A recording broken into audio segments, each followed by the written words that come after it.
I pushed myself off the bed. The heaviness of the night and the weight of Ariana's tense reaction pressing down on me like a suffocating smoke. The unease was unbearable, clawing at my insides. I couldn't stay here any longer. Quietly, I grabbed my phone and left the room, making my way to my home office. The moment I stepped inside, I shut the door behind me, the silence of the space offering no solace. I reached for the whiskey bottle sitting on the corner of my desk, poured myself a shot, and downed it in one gulp. The burn seared down my throat, bringing a fleeting sense of relief. Temporary, but it was something. I pulled out my phone and stared at it for a moment before scrolling to Lucian's contact. It was late, but I knew my brother well enough. He would still be awake. I pressed the call button, bringing the phone to my ear. Lucian answered after the second ring, his voice low and indifferent. "Did you make up your mind already?" I ignored the question, my grip on the phone tightening, as I asked instead, "Did you know about your wife screwing our dad?" There was a moment of silence on the other end, a heavy pause that seemed to stretch forever. Finally, Lucian spoke, his voice quieter but laced with something unspoken. "How did you find out?" I didn't hesitate, the memory still fresh in his mind, as bitter as the whiskey I'd just swallowed. "I found them making out," I said bluntly, my tone cold. "So, you knew." Lucian let out a breath that sounded like it was dragged from deep within him. "I did," he admitted. "I found out the day we got married. He told me he married her to me for himself. Deborah was his girl, but he didn't want to marry her yet, didn't want to lose her either. So he decided to tie her to me instead. It was all a game to him." My chest tightened, the revelation twisting the knife, already buried deep inside me. I leaned heavily against the desk, my knuckles white as I gripped the edge. Lucian continued, his tone bitter. "And that's when I met Skylar before you did. But of course, you were always a step ahead of me. You took her from me." I didn't respond, the weight of his words mingling with my own unresolved anger. Before Lucian could say more, I hung up abruptly, the conversation leaving a bitter taste in my mouth. I raked a hand through my hair, frustration bubbling up as I poured myself another shot and threw it back without a second thought. The alcohol didn't soothe me this time. It only fueled my resolve. Setting the glass down with a loud clunk, I straightened up. I couldn't let this fester any longer. The lies, the betrayals, they had to end, starting now. Without a second thought, I strode out of the office, my mind set on confronting Skylar. There were questions she needed to answer. I strolled purposefully toward the basement, my mind set on confronting Skylar. However, I recalled Florence's insistence on keeping her in her room. Changing direction, I headed to Florence's room. Reaching Florence's door, I didn't bother with subtlety. I knocked hard, sharp and demanding. It wasn't long before the door cracked open, revealing Florence standing there in her robe. Her face paled instantly, her wide eyes meeting mine as if she'd seen a ghost. "Mr. Anderson," she stammered, her voice trembling. "Bring Skylar out," I said, my tone clipped and cold. "She and I need to talk." Florence's hands fidgeted nervously, her eyes darting past me to the hallway. "Mr. Anderson, don't you think it's too late?" "She's sleeping," she offered feebly. I narrowed my eyes, my patience thinning by the second. "Do you think I don't know what time it is?" I ground out, my voice dropping dangerously low. "I said, bring her out." Her mouth opened and closed like a fish, gasping for air, her words tumbling out in a stuttering mess. It's just... Something was wrong. I could feel it. My instincts flared, the tension in her posture, the hesitation in her voice. It all screamed that she was hiding something. I leaned forward, my gaze piercing. "What's going on, Florence?" "Nothing, Mr. Anderson," she said, her voice pitched higher, her hands wringing the hem of her robe. "Enough." I shoved her aside with little effort, stepping into the room. My eyes immediately scanned the space, my stomach twisting when I saw the bed. Empty. I turned to Florence, who stood frozen in the doorway, an awkward laugh escaping her lips. She's not here because..."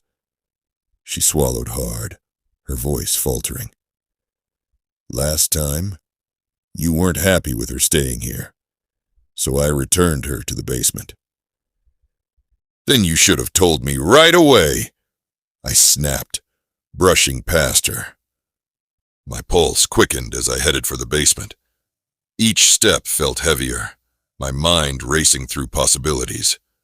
Reaching the door, I flicked on the lights, the sudden brightness illuminating the cold space. A muffled sound, soft but distinct, came from behind one of the closed doors. I barreled toward it, my hand gripping the knob tightly as I flung it open. Inside, the scene before me stopped me in my tracks. Matthew, Ariana's brother, was tied on a bed, duct tape across his mouth, his muffled groans now frantic at my presence. Next to him, Skylar was slumped over, bound, and gagged like Matthew, but unconscious. My eyes flicked to Skylar briefly, but my focus sharpened on Matthew. What the hell was going on? I crossed the room swiftly, ignoring Skylar for the moment, and ripped the tape from Matthew's mouth. His face contorted in pain as he gasped for air. "What are you doing here?" I demanded, my voice cutting through the tension like a blade. Matthew didn't even let me finish. His words spilled out in a panicked rush. "That woman in your bedroom, she's not my sister. It's your ex-wife." I froze, his words slamming into me like a freight train. She and her mother, Florence, they drugged Ariana, tied her up down here with me. I took a step back, my mind spinning. "Explain everything from the beginning," I demanded, my tone sharper now. No more rushing through it. I need to know exactly what happened. Matthew took a deep breath, his shoulders slumping as he began. It started with Ethan. The moment he arrived here, he saw Florence and immediately recognized her, calling her Ruth, our aunt. Confused, we decided to confront her to clarify things, but she denied it outright. The way she reacted, so defensive, so angry, it made me suspicious. I told her she'd better be telling the truth because I planned to ask you for a favor, to run a background check on her. That seemed to rattle her even more, but she didn't say much after that. Matthew's jaw tightened as he continued, his voice laced with bitterness. Not long after, I saw her and your ex-wife rushing into her room, acting like they were hiding something. I followed them, curious, and that's when I overheard everything. Your ex-wife called her Mom. I froze for a second, but I listened closely as they talked about their plan, swapping Ariana with Skylar. He paused, shaking his head as if still struggling to believe what he'd heard. I confronted them right then, made it clear I'd heard everything, and told them I would come straight to you with the truth. That's when they hit me over the head with something. When I woke up, Matthew's voice faltered as his eyes shifted to the room around us. I was tied up here, in this damn cold room, and so was my sister. His words hit me like a sledgehammer, each revelation more damning than the last. I clenched my fists, his words settling like heavy stones in my gut. My eyes flicked between him and the unconscious Skylar, or the one I thought was, my mind spinning as pieces of the puzzle clicked into place. The moment in my bedroom came rushing back, the way Ariana had recoiled against my touch, her unfamiliar reactions. Gritting my teeth, I stormed over to Skylar, crouching down to inspect the cuffs binding her. My hands twitched with the need to break her free, but there were no keys in sight. Frustration boiled over as I stood abruptly, the pounding in my head threatening to split it open. Without wasting another second, I stormed out of the room and into the main basement area. My eyes darted across the cabinets, my hands yanking open drawers and rummaging through them in a frenzy. Finally, I found a thin, sturdy pin. Clutching it tightly, I rushed back to the room. I crouched beside Ariana, the real Ariana. My hands worked quickly, my breath coming in short, sharp bursts as I picked at the lock on her cuffs. With a satisfying click, the cuffs sprang open. I moved to Matthew next, freeing him just as swiftly. Straightening up, I didn't wait for him to speak. I scooped Ariana into my arms, her weight limp against me, as I turned and walked out of the room. Matthew followed closely behind. I carried her upstairs in her room and laid her gently on the bed, tucking the covers securely around her. "Why bring her here and not the hospital?" Matthew asked, his voice tinged with confusion. "The doctor will be here soon," I replied curtly, already pulling out my phone. I dialed my doctor, my voice sharp and commanding, as I explained the urgency. The promise of his swift arrival was the only relief I felt. After the call, I turned back to Matthew. "Go and get Ethan," I ordered. Matthew nodded, his resolve clear. But as he moved toward the door, his legs buckled. He collapsed, his body hitting the floor with a heavy thud. "Damn it," I muttered under my breath, rushing to his side. Sliding my arms beneath his limp form, I hoisted him up with ease. His weight was no burden against the surge of adrenaline coursing through me. Striding to the bed, I carefully laid him down beside his sister, tucking the covers securely around him.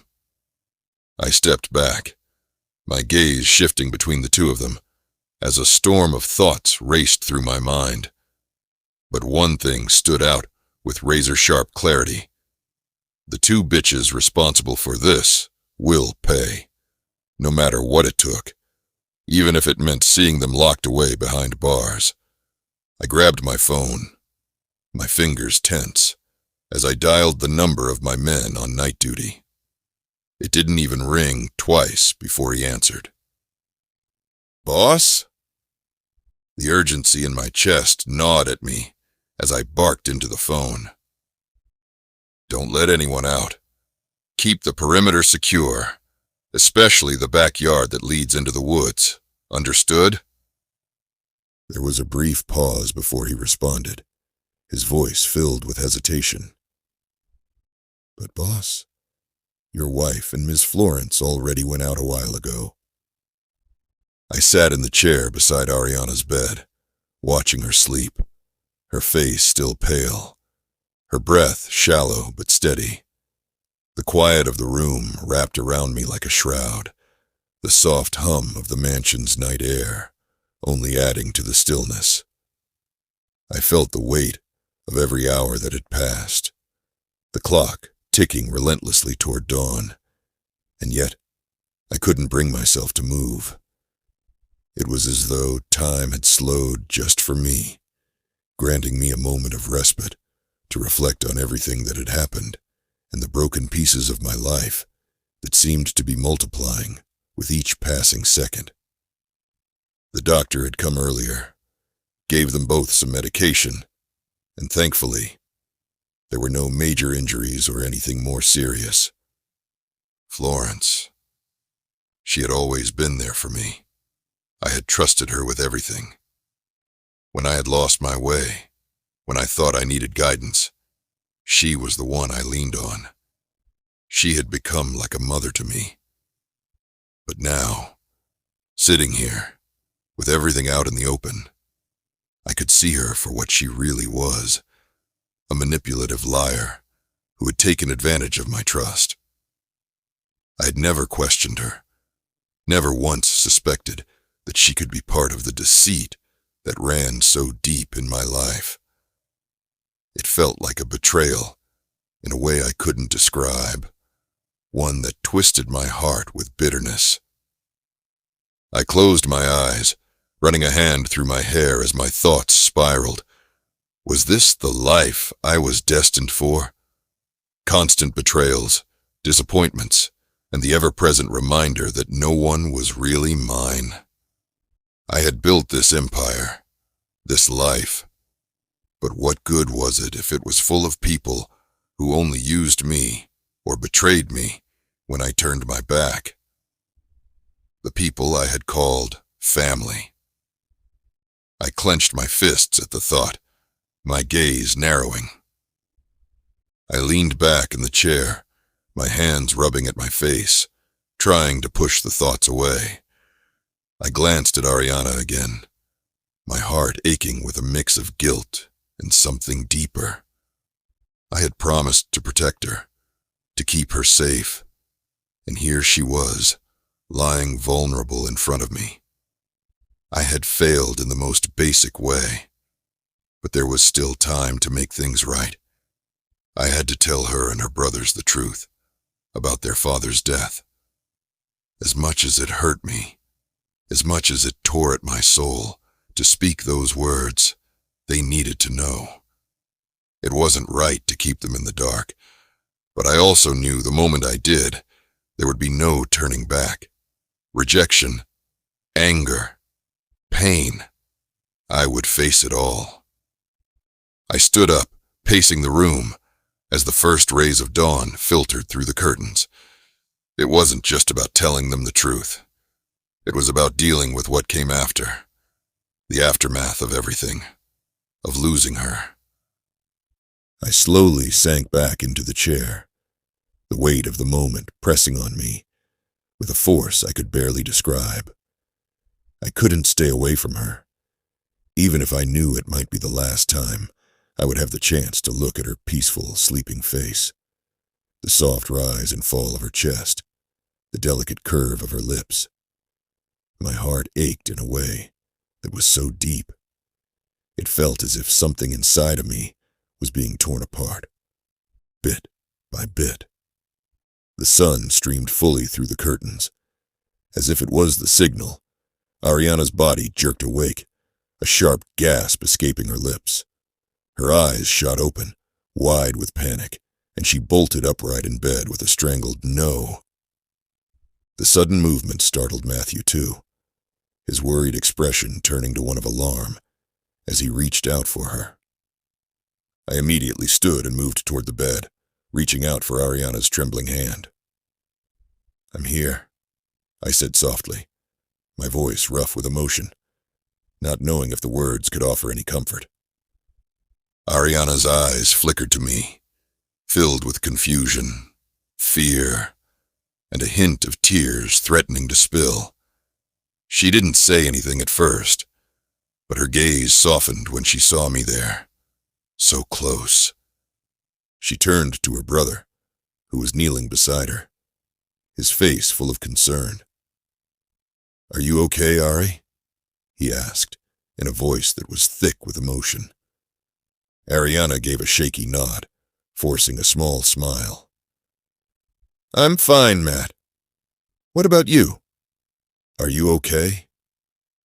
Matthew shook his head, tears spilling from his eyes as he pulled her into a tight hug. I'm just so glad you're okay, he whispered, his voice cracking. Ariana squeezed him back just as tightly, both siblings crying out loud, their hearts heavy with the weight of everything that had happened. My chest tightened, the sound of their sorrow striking me like a physical blow. I knew they had been through so much, but it was still hard to bear. I turned away, giving them space, but before I could make it out, Ariana's hands wrapped around me from behind, her voice soft but full of emotion. I was scared, she murmured, her face pressing against my back as she clung to me. I was so scared something bad would happen to Matthew, and to us. My heart constricted, and I gently pulled her into my arms, turning to face her. Matthew, still sniffling, excused himself and slowly closed the door behind him, leaving us alone together. I reached out, wiping them away gently, feeling the heat of her skin against my fingertips. If Matthew and I woke up here, she said, her voice shaky, it means you found out everything. I nodded, the pain in my chest becoming almost unbearable. I did, I said, my throat tight, and I'm sorry. I'm sorry for what they did to you and your brother. Her brow furrowed as she looked at me, a flicker of something in her eyes. Where are they now? Are they still here? I let out a breath, shaking my head. They ran, but I'm going to catch them. And when I do, they'll be behind bars, where they belong. Her body sagged with relief as she hugged me tightly, pressing her head to my chest, her breath soft against my skin. Thank God, she murmured, her words like a balm for the ache in my heart. Everything's over now, but I couldn't allow myself to believe that. Not yet. I pulled back slightly, taking her hands in mine and looked into her eyes, knowing I had to say this now, before it was too late. Actually, there's one more thing, I said, my voice low and steady, though my heart was racing. One more thing you and your brothers need to know, and whatever you or your brothers decide, I'll respect it. Ariana sniffled, wiping her nose with the back of her hand, her brow furrowing in confusion. You're worrying me, she said softly, her voice thick with emotion. Before I could say another word, the door swung open abruptly, and Ethan's voice rang through the room. Ariana, he called, his tone thick with worry. His eyes scanned the room, locking onto his sister, and he rushed toward her. Ariana, still holding on to me, turned her head at the sound of his voice, and I took a step back, giving them a moment alone. I made my way downstairs, the quiet of the mansion only amplifying my thoughts. As I moved towards my office, I heard a faint knock at the door before it opened. One of my men stood there, his posture rigid, his eyes alert. Boss? He greeted me with a sharp nod. There's someone at the gate, claiming to be your wife's brother. He says he needs to talk to you. I paused, furrowing my brow. Did he give you his name? He said his name is Gabriel, my man replied. Gabriel, I repeated softly to myself. Let him in. My man nodded and exited, leaving me to my thoughts. I sighed deeply. This is such a surprise, for him to come all the way here. Whatever his reasons, I don't care. But I suppose it's a good thing he's here. My connection to his sister seems to be ending today. The minutes passed, and I could feel the tension in the air. It wasn't long before Gabriel appeared in the doorway, with a look I couldn't read. "Can we talk somewhere privately?" he asked, his voice calm but firm. I studied him for a moment. It was shocking that he didn't even ask about his siblings, whether they're still alive or not. But without saying much more, I nodded. "Follow me," I said, turning toward the hallway and leading him to my office. As we entered my office, I motioned for him to take a seat, but instead, he stood still, his gaze sharp and unwavering. His words hit me like a punch to the gut. "I'm here to talk about your father killing our dad," Gabriel said, his voice calm, but carrying a weight that made the air in the room grow thick. I felt my brows furrow in surprise, my pulse quickening. What the hell is he talking about? I raised an eyebrow, trying to mask the sudden surge of tension. "What are you saying?" I asked, my voice low, controlled, but I couldn't hide the growing unease in my chest. Gabriel didn't hesitate. "Yes, I know. I know your father killed mine." He paused, studying me with an almost unsettling intensity. I knew it from the start. I stared at him, unable to mask my shock. He's been carrying this knowledge all this time. The room felt smaller, the air thicker as his words sank in. He stepped forward, his expression unflinching. "Because I was there when it happened." I stood frozen, my mind reeling as I tried to process what he had just said. He was there. My father had done unspeakable things in his life, but the idea that Gabriel had witnessed one of those horrors firsthand made my stomach churn. "You were there?" I asked, my voice barely above a whisper, struggling to keep my composure. Gabriel's expression hardened, his jaw tightening as he nodded slowly. "I was there. I saw everything," he said, his voice low but steady. "I was in the car with my father that day. He took me with him, but when we arrived at his destination, he left me in the car and went inside the building. That's when I noticed another boy around my age. He was sitting in a nearby car, looking bored and tired, and recently I just found out that he was your brother." He paused, the memory sharpening in his eyes. As kids do, we got caught up in our little world, talking and laughing like nothing else mattered. Then everything went wrong. My father came rushing out of the building, his face twisted with anger. He jumped into his car, but he didn't even realize I wasn't inside. He just took off. Gabriel's voice grew heavier, weighted by the years he'd carried the memory. "Not long after, your father got into one of the other cars and sped off after him. It didn't seem strange at first, just another tense meeting gone south.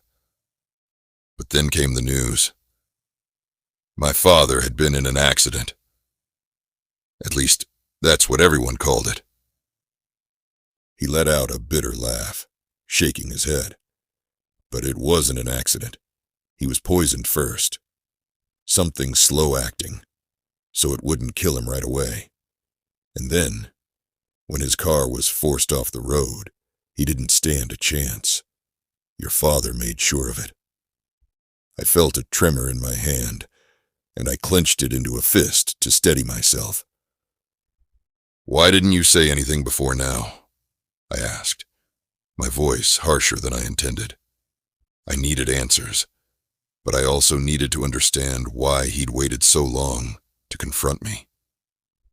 Gabriel looked at me, his eyes cold, yet laced with something deeper, something raw. I took a sharp breath, my own anger and confusion boiling over. "You knew all that," I said, my voice steady but cutting, "and you still let me be with your sister. And why are you telling me now?" I didn't wait for him to answer before pressing on. "You know what? It doesn't matter. That's not the point right now. I have already found out everything, and I've already decided to come clean. I was going to tell your sister and all of you the truth. But now that you know..." I took a deep breath, forcing my voice to steady. "I'm grateful. I know it's going to hurt, and it'll break Ariana, but I'm ready. Whatever decision you make, I'll comply. I owe you that much." Gabriel's expression softened slightly, though the tension between us was far from gone. He leaned forward, his tone low but firm. "That's the main reason I came here." He hesitated for a beat, then continued. "Don't say anything. Not to my brothers. Not to Ariana. None of them can know. It would break their world into pieces, especially Ariana's." I opened my mouth to respond, but he held up a hand. "I didn't like you from the beginning, Grayson Anderson. Hell, I still don't. But I love my sister. I love her to the moon and back. Anything that crumbles her world shatters me." I swallowed hard, his words hitting deeper than I cared to admit. "I saw how she was when you left her," Gabriel continued, his voice thick with emotion. "It nearly destroyed her. I don't want her to see her that way again." His gaze bore into mine, unflinching. "I want to see her happy, and whether I like it or not, that person is you. Despite everything you've put her through, she still feels safe with you. So let the bygones be bygones, Grayson. Move on for her sake, because you didn't know the truth back then, and it's not fair to punish her, or you, for it now." Gabriel crossed the room and sank onto the couch, leaning back as if the weight of his words had drained him. He looked up at me, his expression unreadable. "In case you're wondering how I ended up here, telling you all of this..." He paused, letting the tension hang for a moment before continuing. "I talked to Ethan yesterday. He told me our aunt was here, but claimed she didn't know us. At that same time, your brother let it slip that you found out about our father, and he told me you'd probably tell Ariana about it." His gaze sharpened as he added, "So I had to come right away, before you could say something that would shatter her world without the full picture." The mention of Lucian burned on my tongue, and I couldn't help but ask, "And how exactly did you get connected to Lucian?" Gabriel chuckled, shaking his head. "Is that even a real question?" He raised a brow. "You Andersons are a Mafia dynasty. You can do anything ordinary people can't. He found me, got my number, and told me what he wanted." He pushed himself to his feet, standing tall and commanding, his tone shifting as he gestured toward the hallway. "Now, if you don't mind, I'd like to see my siblings. Show me their rooms." I nodded silently, but before I could move, he spoke again, his voice quieter yet heavy with meaning. "One more thing. It's about our aunt. She denied us because she doesn't like us, plain and simple. She and her sister, our mother, they were never close.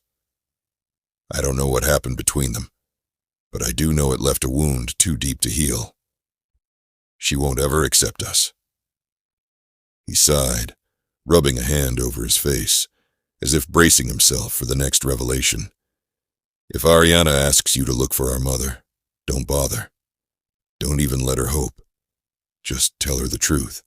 Our mother died 8 years ago. The finality in his words struck me, and I could only stand there, letting the weight of everything settle in the room between us. Gabriel turned toward the hallway, waiting for me to lead the way, his resolve unshaken. Gabriel's voice cut through my wandering thoughts like a blade, sharp and impatient. "I'm waiting for you. Or have you already killed them?" His words snapped me out of my daze, and I let out a slow exhale, raking a hand through my hair. Without a word, I turned and led him out of the office. As we climbed the stairs, the tension between us felt like a heavy shadow, unspoken thoughts trailing behind every step. When we reached the hallway, I motioned toward Ariana's room, where the faint sound of voices filtered through the closed door. Gabriel strode forward without hesitation, his determination as steady as his footsteps. He knocked lightly, his knuckles brushing the wood before pushing the door open. The lively chatter inside came to an abrupt halt. The room fell deathly silent, every pair of eyes turning to Gabriel as though they were staring at a ghost. Gabriel's lips curved into a wry smile as he took in their stunned expressions. "How bad? Aren't you all happy to see me?" Before Matthew and Ethan could gather their bearings, Ariana's voice rose above the stunned silence. Her tone was sharp and unwavering, cutting through the air like a knife. "If you came all the way from the UK to the US just to make me break up with Grayson, save your breath. I won't." "I love him, and nothing, not even you, will change my mind." I felt a flutter in my chest, a rush of warmth that I wasn't prepared for. The way she spoke with such certainty, with such strength, sent a jolt through me. For a split second, everything felt right. Like no matter how broken I was, no matter how deep the lies ran, this moment was enough to make it all seem bearable. But then the guilt hit me again. Hard. Gabriel's voice echoed in my mind, reminding me of what he said earlier. "Don't say a word to her." I clenched my fists, trying to push away the rising tide of conflicting emotions. I wanted to pull her close, to tell her everything, the truth, the whole truth, but that meant destroying her.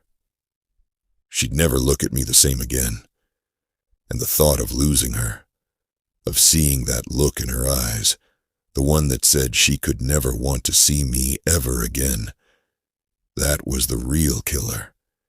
It would be like an axe to my head, a pain I couldn't bear, even if I tried to act like I could. My phone chimed, the sudden noise cutting through the tension in my head. I reached for it, heart pounding, and unlocked the screen. Lucien's message flashed before me. "If you want peace between us and the two sisters in the future, tell your men to release Skylar."